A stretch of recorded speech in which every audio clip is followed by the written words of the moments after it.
Putin. Okay? I don't think anyone has an issue with that take. I mean, or if you do, you're a fucking psycho. You're out of your mind. Chief Foreign Correspondent Ian Pano, who is also in the region tracking the very latest on this major escalation by Putin. Good morning to you, Ian. Yeah, good morning, Robin. That's right. We're in Kharkiv, the country's second largest city. We were also woken up this morning by the sound of multiple strikes. We've counted at least 6. And as has been the case in many major cities across Ukraine, these strikes have not targeted military sites. They've targeted civilian sites, things like power plants and water facilities. This seems to be Putin's response to the attack in Crimea, collective punishment to the entire Ukrainian population for what happened there. This morning, Russia launching multiple attacks across Ukraine. The capital, Kyiv, coming under the most intense bombardment since the war began. At least 4 districts were hit. Russia deliberately targeting utilities, power plants and water supplies. But also civilian sites have been hit, and many people now hiding in shelters across Ukraine. The US Embassy now urging American citizens to shelter in place and depart Ukraine as soon as it's safe to do so. President Zelensky condemning Russia as terrorists and calling to speak to an urgent G7 meeting. Zelensky saying they want panic and chaos. They want to destroy our energy system. They're hopeless. These strikes coming after that devastating attack on the key strategic bridge into Crimea. Vladimir Putin blaming Ukraine and saying there's no doubt it was a terrorist act. The explosion a devastating blow to Russia's supply line. Video circulating online shows the moment a truck explodes, igniting 7 nearby fuel tanks, causing severe damage and partially collapsing the bridge. Located in the Kerch Strait, the bridge is the only land route connecting Russian-occupied Crimea to Russia itself. Even if parts of the bridge are still usable, it's still going to be very difficult for the Russians to resupply their troops across this bridge into the south. This was also wild. Who the fuck is running Ukraine's social media? Said sick burn. Jesus Christ, dude. Oh, fuck. Why do I keep shutting off this goddamn fucking tab? Yeah, good morning, Robin. That's right. We're in Kharkiv, the country's second largest city. We were also woken up this morning by the sound of multiple strikes. We've counted to an urgent G7. Video circulating online shows the strait. The bridge is the only land route connecting Russian-occupied Crimea to Russia. You really can't just say whatever you want to say is terrorism. I mean, what kind of precedent does that set? I mean, that is just, there is a terrorism designation across the board is a political one that is utilized by state actors to make non-state actors, or even sometimes state actors that are their enemies, to come across like they're doing something, extra illegal, right? Not just like regular illegal, but extra illegal, okay?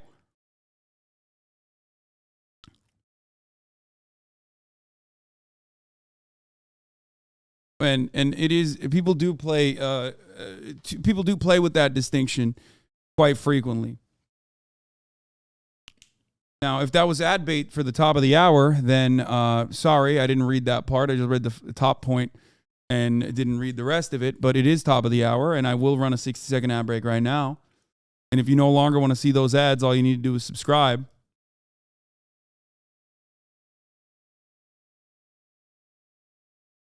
Which you can do for $5 or for free with the Twitch Prime. The longer this lore lasts, the chance of nuclear accidents, power plants, weapons increases 100%.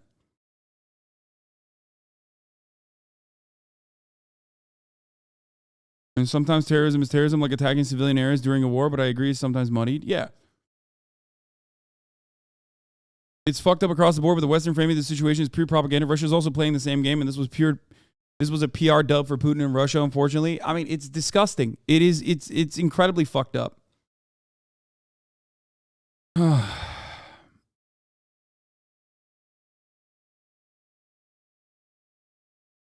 And I think this will escalate potentially into nuclear conflict, or at least that's what the American State Department's assessment is. Okay?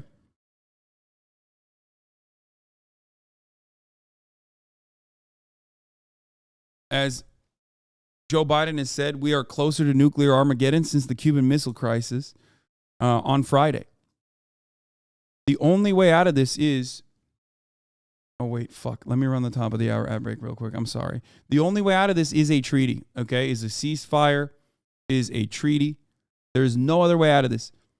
and it comes either after a nuclear attack or before a nuclear attack, or Ukrainian forces end up pushing and purging all land of Ukraine, all Ukrainian land, ridding all Ukrainian land of Russian forces, okay, without Putin somehow using a tactical nuke and going full scale all out, okay? But no matter what happens, there is still a peace treaty at the end of this. There has to be. That's how wars end, okay?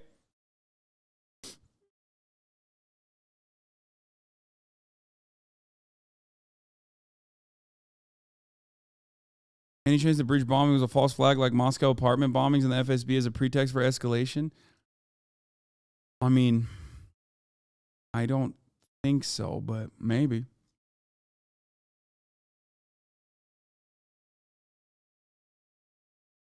My Ukrainian mom and grandma are optimistic that somehow Ukraine will win. I don't see a win in this scenario for Ukraine. I mean, there is no win. There is no winners in war. Everybody loses. But when I say everybody, I mean workers, civilians. Every fucking civilian loses. You understand? That's who loses in this process. Those who make out like a fucking bandit are weapons manufacturers, oligarchs on either side. You know what I mean? You know who wins in this war? America wins. The UK wins, but not really. Like even American and British citizens don't even win in that circumstance, right? It's just the weapons manufacturers win. And ultimately, the people that are losing the most out of everyone are Ukrainian civilians. Okay? They are the ones who are getting fucked. Itself. Even if parts of the bridge are still usable, it's still going to be very difficult for the Russians to resupply their troops across this bridge into the south, which will give the Ukrainians a strong battlefield advantage. But this was as much a psychological blow as it was a military blow. The four-lane highway and railway unveiled in 2018 personally by Putin. Now, long line of cars wait to cross the badly damaged bridge. And in the aftermath, Putin also appointing a new general to oversee the war in Ukraine. Army General Sergei Surovikin, known as the Butcher in Syria for his role as the commander there at the time of the Aleppo mass bombardment. Now, mounting fears of Putin's next move. You have a modern nuclear power, and the leader of that modern nuclear power. Like, John Kirby's statements on this shit is why I'm fucking terrified. John Kirby has been going on every fucking news broadcast, okay? And talking about the possibility of maybe a baby nuke being used. And I can't help but feel like they know something that we don't, as always, where they're basically stating, maybe a nuke might go off, maybe a tactical nuke might go off, but it's just a little baby nuke, which is fucking insane. Okay? Are they gearing us up for a potential Russian nuke being launched, like a tactical nuke or something?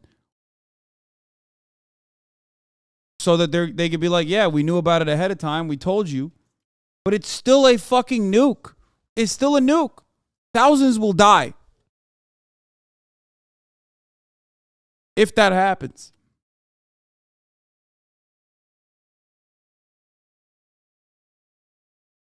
And they even have said that they would potentially blow up the fleet, like the Russian fleet in the Black Sea. They will attack it if a nuke does go off. But beyond that, they don't necessarily have any kind of additional defense measures in place. Obviously, you can't speak on it so openly, but that's part of the reason why I'm worried about the parts that they are speaking out on.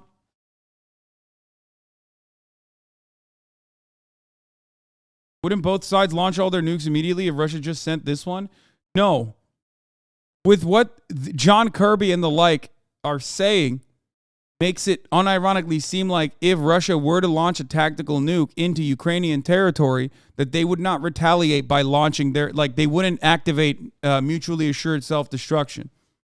That Ukraine is not in NATO and therefore not considered a large enough risk for mutually assured destruction to kick in. That's what I'm fucking terrified by. And I don't know why people don't see that. I don't know why Ukrainian leadership does not recognize that that's what Americans are kind of, kind of gearing everybody for, kind of conditioning everybody for.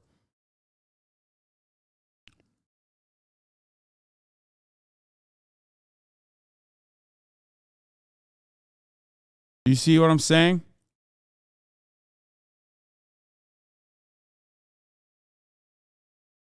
And I think the only side of this is, the way I see it, I think what people are looking forward to, like what the American side and the Western side is looking forward to, is like, if Russia overextends its hand, China will stop its allegiance with Russia. And I think that they're wrong on that assessment, but what do I know? I've been wrong before, and I certainly am not an expert on, Chinese diplomacy.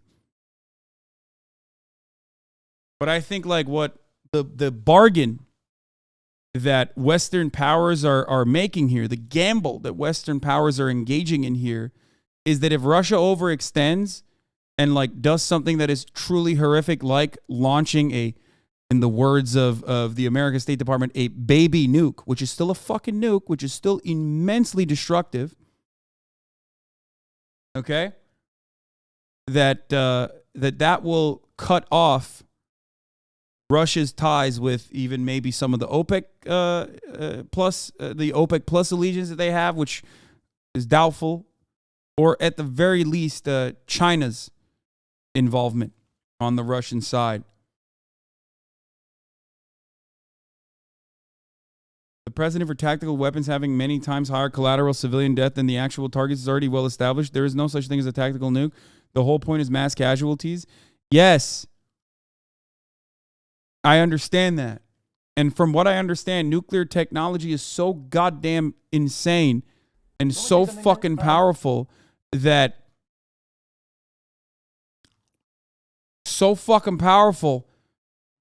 like Hiroshima and Nagasaki, the atomic bombs look tiny in comparison, which is insane to say.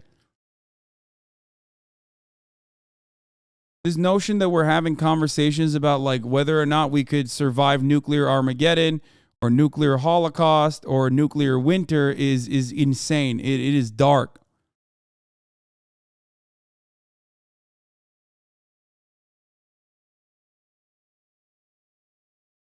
Russian doctrine allows for what they call tactical nukes. These warheads could be very, very small and be the equivalent of some conventional bombs.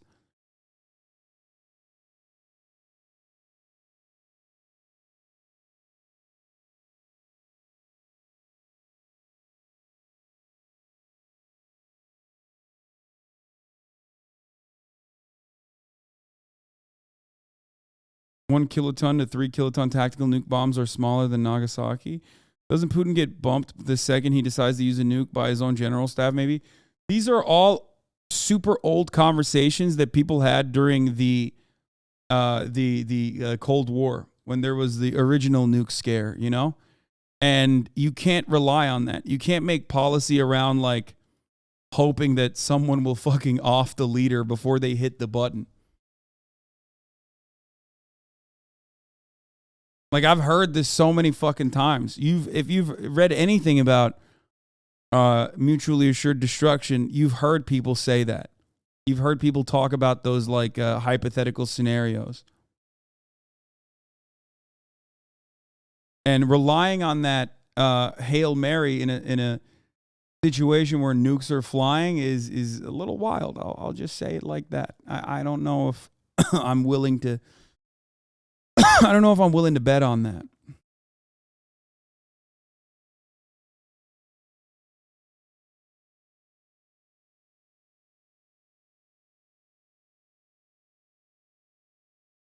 Let's continue. Power willing to use irresponsible rhetoric the way that Mr. Putin has several times in just the last week or two, as well as the high tensions in Ukraine over just the course of the last few days. The stakes are very high right now. You know, there's actually no point in today's attacks. It's terrorism, sure, but it doesn't get anyone in Ukraine. People are used to all of it. Bro, it doesn't matter. It's still horrific. What the fuck do you mean? Ukrainians in my chat are like, bro, it's fine. 12 people died. That's crazy. I mean, I'm sorry that like you're used to ongoing terror in your life, but no, striking especially Western Ukrainian targets is fucking psychotic. It is completely unacceptable.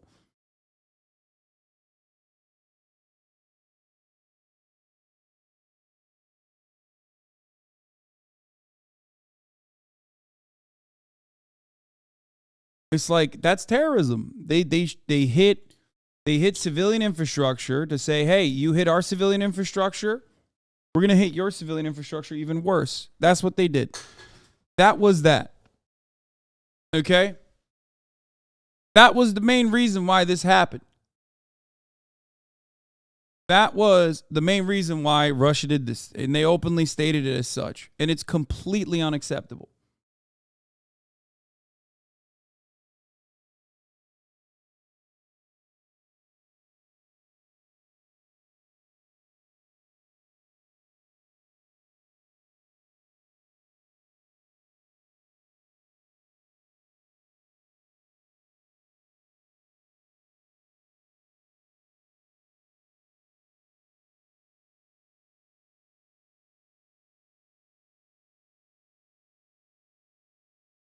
People have unironically gotten used to it in Ukraine at this point. My uncle was on the phone and a bomb struck nearby. He just calmly said, oh, bomb, I'll be right back.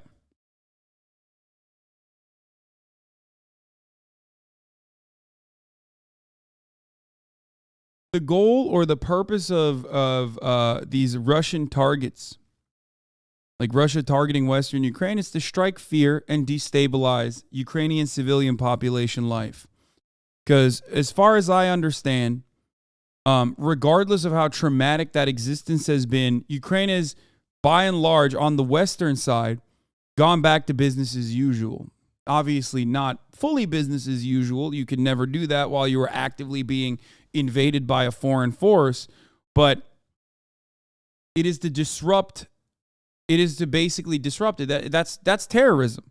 That's the goal of terrorism. The goal of terrorism is to strike fear in the hearts of your opponent and disrupt your opponent's daily existence, the opposing nation and their daily existence, so they fucking, so they can no longer survive, and it's destabilizing.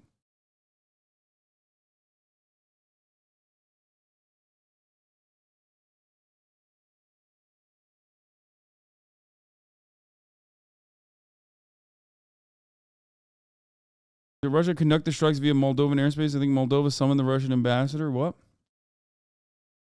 Morale bombing has been shown to be counterproductive, and we've known this as World War II. I mean, it basically reignites and regalvanizes the Ukrainian civilian population in the exact opposite way.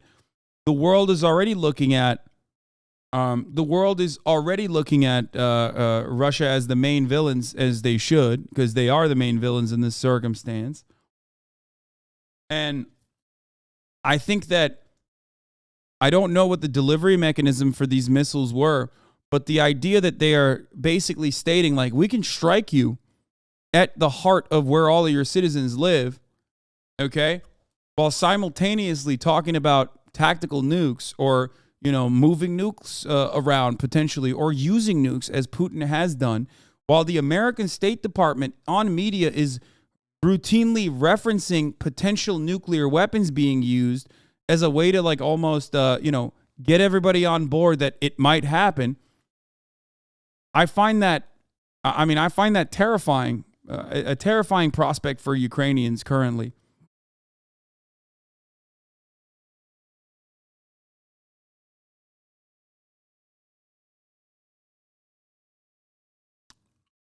Putin did it to please Russian hawks and his elites and among his supporters. Yeah, I mean, Putin did it as a strongman game.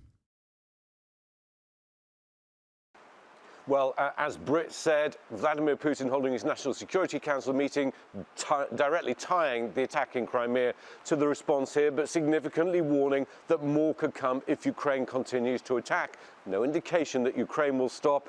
I think everyone is bracing to see how this escalates, what happens next. All watching. All right, Ian, thank you so much. Hi, everyone. George. I mean, you can see it here. Insane footage of the Russian cruise missile hitting Kyiv today.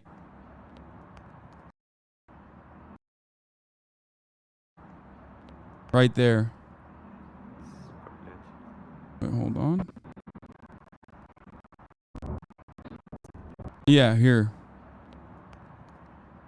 That's the first one, and then the second one comes in right after here.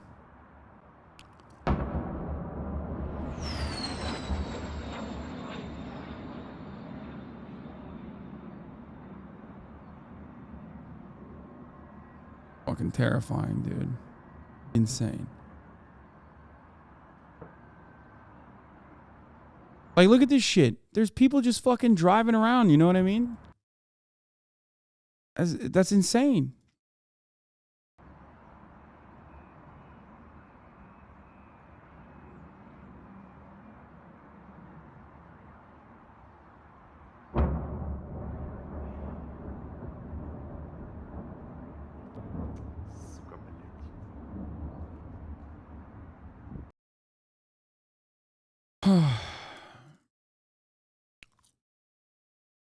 Russians are destroying my city. There are explosions in Kyiv and other cities in Ukraine. Holy fuck, this one blows up right behind her.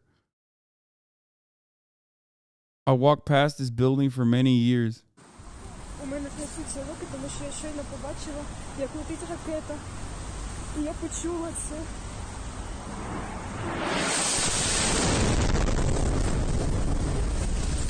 That's fucking nuts.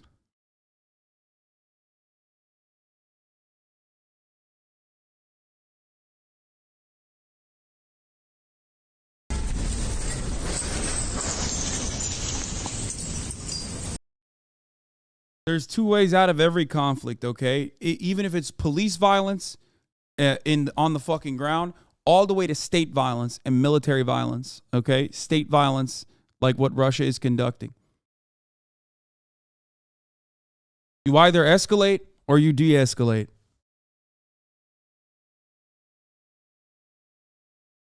If you de-escalate and you move towards a treaty, especially when you're making big gains on the Eastern Front, you can try and do.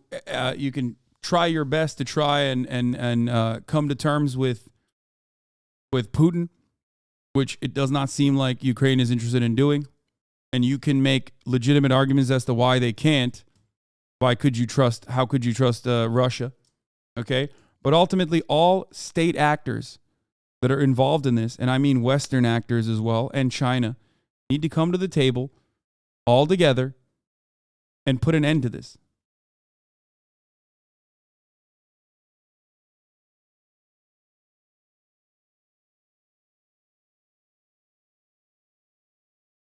Medvedev said today that the goal was still to change the regime in Kyiv. Russians aren't interested in a negotiated settlement still. Absolutely. That's bullshit. That's completely unacceptable. But there's no other solution out of this, which is why I'm saying the pressure should be applied by the states that are involved on the opposing sides. On the one side, you have China. On the other side, you have the United States and the UK. Okay?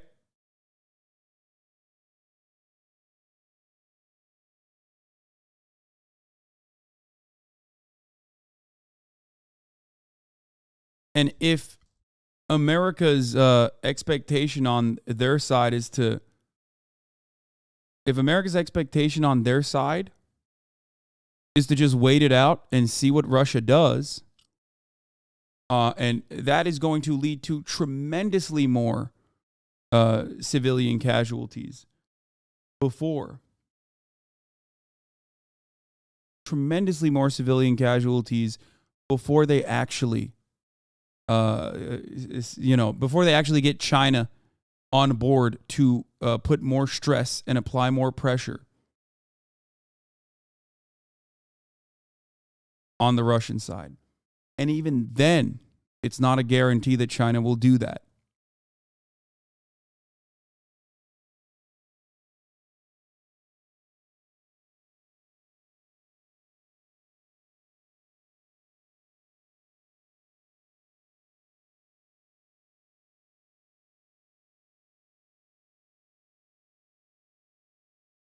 on Medyedev's statement. Let's see this. Russian officials continue to state publicly that they are still pursuing regime change and other maximalist objectives. Worth keeping in mind when people tell Kyiv they need to look for a negotiated settlement. Russian officials aren't signaling that they're looking for a compromise. Oh, look. Medvedev, the drunk, woke up. In response, I will express my personal position. The so-called Russia in its current configuration will continue to threaten the existence of the civilized world. Therefore, it should be completely dismantled. Why China will hurt their ally? What do you mean? Medvedev. Sorry. Because war is not good for anyone but weapons manufacturers. That's it. This war in Ukraine specifically is bad for a lot of trade partners in the third world that China works with, that the United States also works with as well. So there's that, because of grain and because of energy prices in EU and whatnot. Like it hurts the global economy, and in turn it hurts people living in these countries that are energy partners. Also discussing about nukes so casually, that too by one of the great powers, is a huge problem. There have been active conflicts in nuclear-armed countries even in recent years, and they have been way more careful. Even though mentioned the word nuclear weapons. Meanwhile, Putin's dropping the N-word left and right. Please, let's not do that. Let's not do the Trump thing and say the N-word when talking about nukes. Good clip on how Russian TV is covering today's missile attacks. Russian state TV showcases the latest strikes against Ukraine, seamlessly incorporating Donald Trump, Mike Pompeo, Elon Musk into their war propaganda. As long as the negotiations, it's being stated all along that Moscow seeks nothing less than Ukraine's unconditional capitulation. For the record, this is exactly the same shit that this is in the same line as like Zelensky also saying it. Both sides are getting trying to harden their stance. And trying to escalate rather than try to de-escalate. Obviously, Russia is still in the wrong here. Do not understand. Because tomorrow, Russia could be like, okay, we're done. We're no longer fucking doing this. Okay? We're no longer doing this. Here's the reality. If Ukraine said tomorrow, we're no longer going to fight, let's do a peace treaty. Okay? There is no guarantee that Russia would fucking stop. But if Russia says, yes, tomorrow we're actually stopping this, we're actually stopping the war, let's do a peace treaty, Ukraine has to fucking capitulate to that. They have to. They have less power overall in this circumstance, regardless of the military victories that they've made in the Eastern Front. They have to. So still, Russia does maintain that power.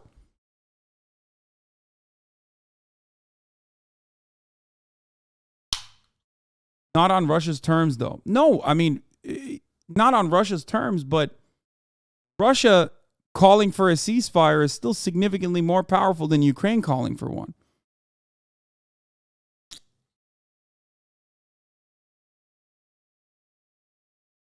Now, of course, even if Ukraine was interested in a ceasefire, I don't know if the United States and UK, like their Western allies, would be totally on board with that.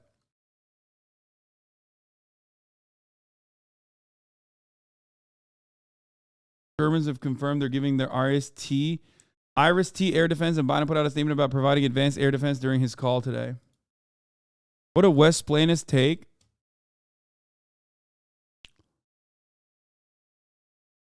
What deal? Would you give a part of your country to stop this war?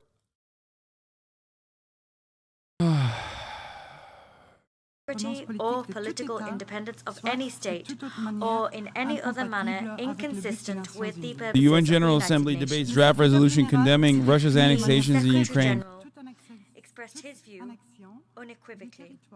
No offense, but maybe don't try making predictions about this conflict.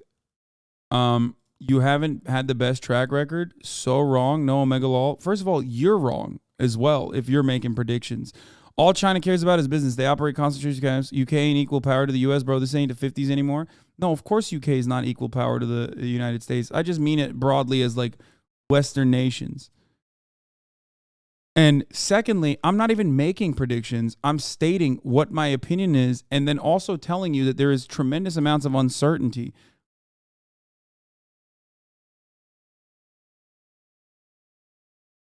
But you're not listening. You're doing the thing that I mentioned already before we even started this conversation, which is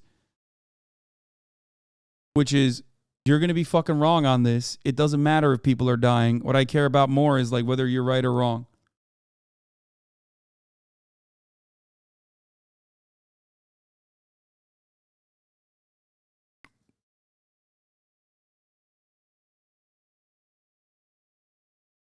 Also, the UK wasn't equal in the 50s either with the United States. Well, now Russia considers all those new regions besides Donbass as their own territory, so they can't really give them away according to their constitution. It's against the law to surrender Russian territory. I know.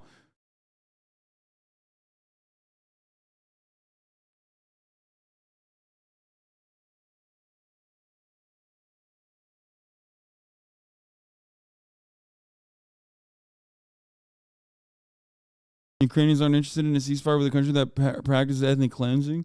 What are some of the odds some sort of coup in Russia continues to lose ground? I don't know. I have no idea.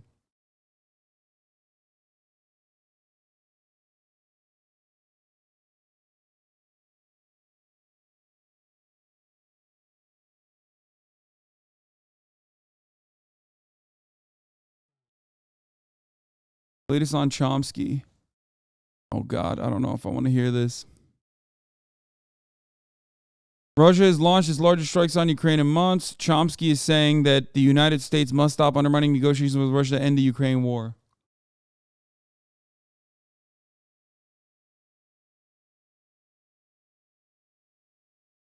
If NATO takes any action against Russia, we would need China to join to avoid World War III. I don't know who just asked about German embassy being targeted, but it was a vacant German office that used to be used as a visa department before February, not an active embassy.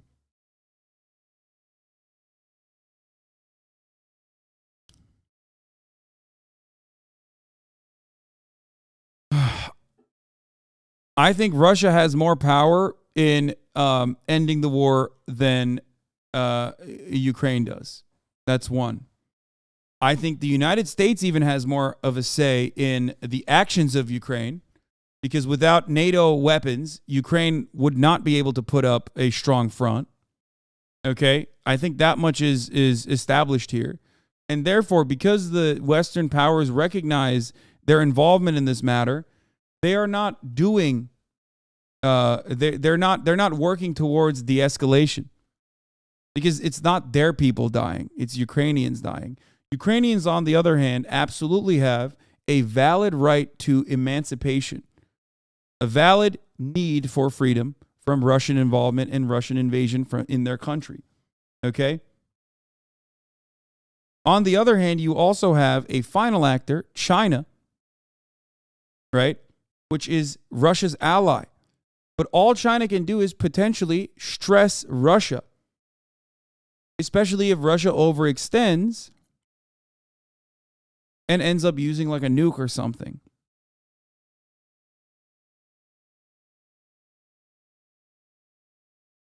But waiting on Russia to overextend would tremendously increase the number of Ukrainian casualties.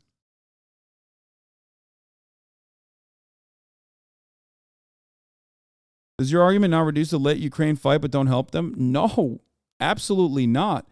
My argument is be honest about your level of involvement with Ukraine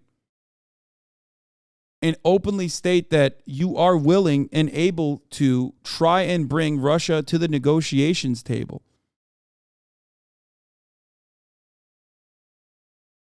What you guys are not, I don't know why, refuse to recognize is that there are limitations to the help that America gives to Ukraine.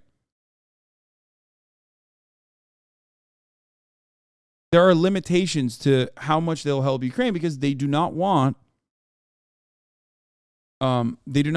American state action going up against Russian state action to avoid nuclear fallout, complete nuclear holocaust, okay?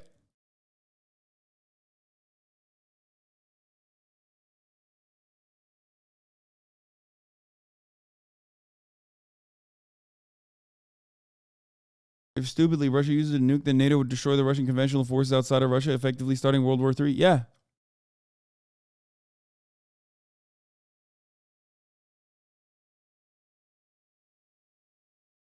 Those are so bloodthirsty. When you explain their position, they're like, but wait, you still want Russians to die, right? We were told Russian state will collapse in months. Instead, they're running budget surplus due to oil gas prices. What is the end game?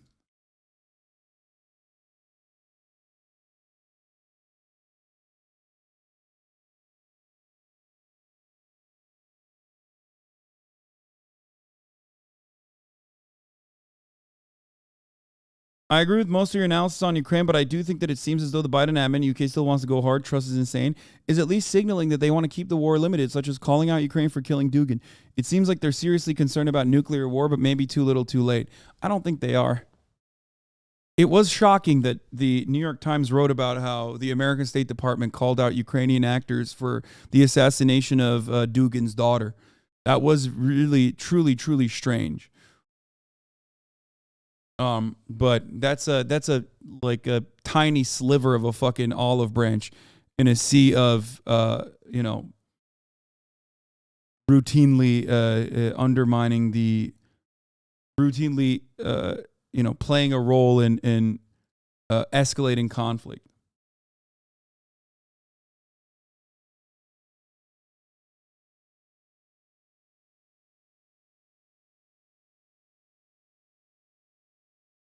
How long do you think Ukraine could keep this up? I heard the World Bank predict